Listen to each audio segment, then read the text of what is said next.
Assalamualaikum warahmatullahi wabarakatuh. Perkenalkan, saya Taufik Hidayat dari kelas Broadcasting 2020 Kampus Bukit Universitas Sriwijaya. Di sini saya akan menjelaskan mengenai tahap produksi televisi.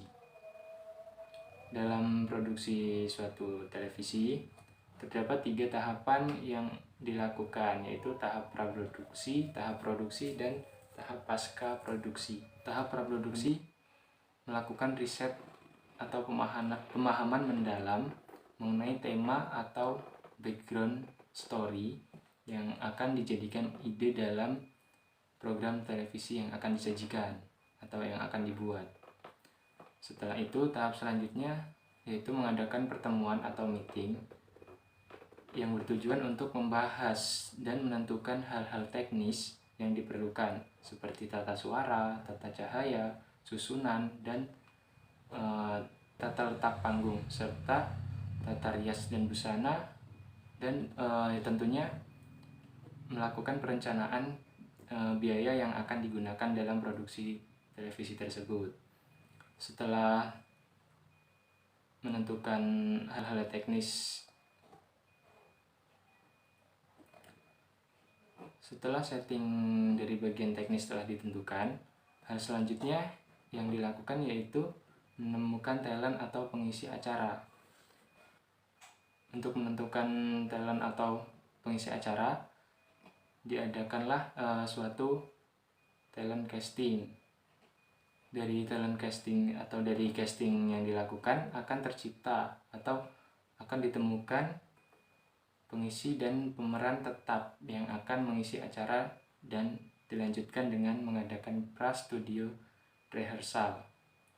Dalam pra-studio rehearsal, staf inti akan melakukan pembahasan dan pengenalan posisi dan job desk masing-masing dari para talent, serta diadakan juga pembacaan naskah atau script writing yang dipantau oleh pengarah acara.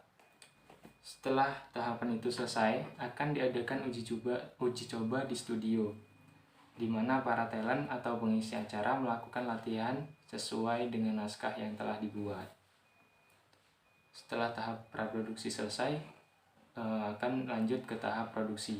Dalam tahap produksi, semua staf dan para talent atau pengisi acara harus hadir demi berjalannya proses produksi sesuai dengan jadwal yang telah dibuat. Pada tahap produksi, para talent dan pengisi acara akan melakukan job desk-nya masing-masing.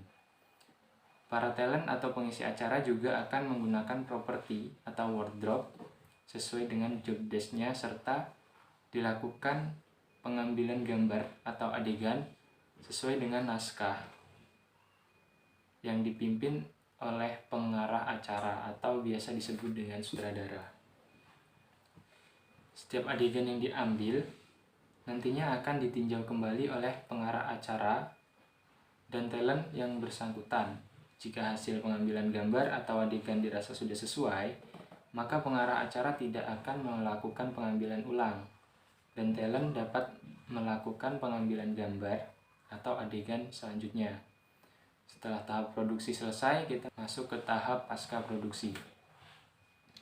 Dalam tahap pasca produksi merupakan tahapan terakhir setelah proses produksi dilakukan. Dalam tahap pasca produksi dilakukan editing dan mixing, preview, serta transmisi. Proses editing dan mixing dilakukan dengan cara menyatukan gambar atau adegan yang telah diambil dan disempurnakan ke dalam satu frame sesuai dengan durasi dan jalan cerita naskah. Dalam tahapan ini akan diatur penambahan atau pengurangan grafis seperti efek gambar, efek suara, serta tulisan. Setelah tahapan editing dan mixing selesai, akan dilakukan pengecekan kembali atau tahap review yang bertujuan untuk meninjau kembali agar tidak terjadi kesalahan sedikit pun. Demikianlah tahapan produksi televisi yang dapat saya jelaskan. Kurang dan lebihnya saya mohon maaf. Saya akhiri. Wassalamualaikum warahmatullahi wabarakatuh.